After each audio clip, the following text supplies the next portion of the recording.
जय माता दी मित्रों, कैसे हैं आप सब। उम्मीद करता हूँ आप सब अच्छे होंगे, स्वस्थ होंगे, मस्त होंगे, क्योंकि माता का कृपा आप पर और आपके पूरे परिवार पर बरस रही है।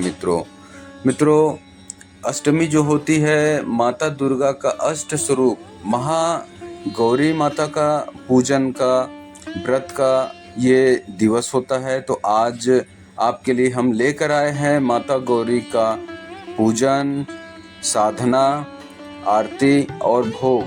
तो आइए सुनते हैं मित्रों कथा, और हमारे चैनल को जरूर सब्सक्राइब कर लें जिससे माता का कृपा आप पे बरसता रहे। मित्रों, शिव पुराण के अनुसार महागौरी को 8 साल की उम्र में ही अपने पूर्व जन्म की घटनाओं का आभास होने लग गया था।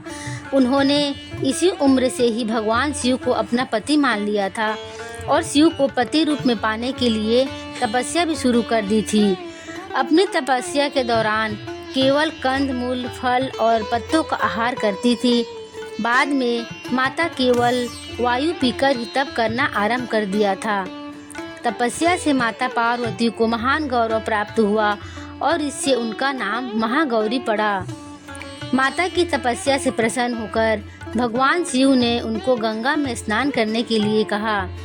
जिस समय माता पार्वती गंगा में स्नान करने गई, तब देवी का एक स्वरूप श्याम वर्ण के साथ प्रकट हुई, जो कौशिकी कहलाई, और एक स्वरूप उज्ज्वल चंद्र के समान प्रकट हुआ, जो महागौरी कहलाई।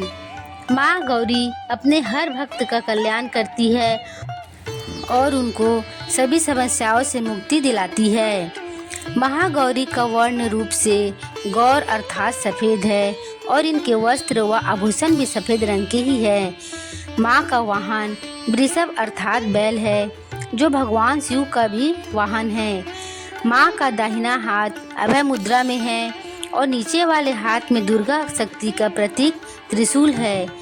महागौरी के ऊपर वाले हाथ में शिव का प्रतीक डमरू है। डमरू धारण करने के कारण माँ को शिवा के नाम से भी जाना जाता है। माँ का नीचे वाला हाथ अपने भक्तों को अभय देता हुआ वर मुद्रा में है और माँ शांत मुद्रा में दृष्टिगत है। देवी के इस रूप की प्रार्थना करते हुए देव और ऋषिगण कहते हैं, सर्वमंगल मांगल्ये शिवे सर्वार्थ साधिके शरण्ये त्र्यंबके गौरी नारायणी नमोस्तुते। माँ महागौरी अपने भक्तों के लिए अन्नपूर्णा स्वरूप है। यह धन, वैभव और सुख शांति की अधिष्ठात्री देवी है। सांसारिक रूप में इनका स्वरूप बहुत ही उज्जवल, कोमल, श्वेत वर्ण और श्वेत वस्त्रधारी है। देवी महागौरी को गायन संगीत प्रिय है और यह सफ़ेद वृषभ यानी बैल पर सवार है। इन दिन कन्या पूजन का भी विधान है। कुछ लोग नवमी के दिन भी कन्या पूजन करते हैं, लेकिन अष्टमी के दिन कन्या पूजन करना श्रेष्ठ रहता है। कन्याओं की संख्या 9 हो तो अति उत्तम है, नहीं तो 2 कन्याओं के साथ भी पूजा की जा सकती है।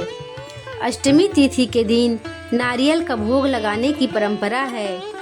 भोग लगाने के बाद नारियल प्रसाद रूप में बांट दे। वही जो भक्त कन्या पूजन करता है वे हलवा, पूड़ी, सब्जी और काले चने का प्रसाद विशेष रूप से बनाया जाता है। माँ की पूजा करते समय भक्तों को गुलाबी रंग के कपड़े पहनने चाहिए, क्योंकि गुलाबी रंग प्रेम का प्रतीक माना जाता है। महागौरी की पूजन विधि।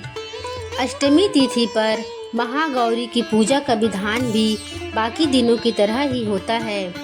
जिस तरह सप्तमी तिथि को माता की पूजा की जाती है, उसी तरह अष्टमी तिथि को भी शास्त्रीय विधि से पूजा की जाती है। इस दिन माता के कल्याणकारी मंत्र ओम देवी महागौरे नमः का जप करना चाहिए और माँ को लाल चुनरी चढ़ानी चाहिए। सबसे पहले लकड़ी की चौकी पर लाल कपड़ा बिछाकर महागौरी की मूर्ति या तस्वीर स्थापित करने के बाद महागौरी यंत्र रखकर स्थापना करनी चाहिए। माँ की कांति भक्तों को सौंदर्य प्रदान करने वाली मानी जाती है। हाथ में सफ़ेद फूल लेकर माँ का ध्यान करें और फूल अर्पित करें और विधिवत पूजन करें। महागौरी को रात रानी के फूल बहुत पसंद है।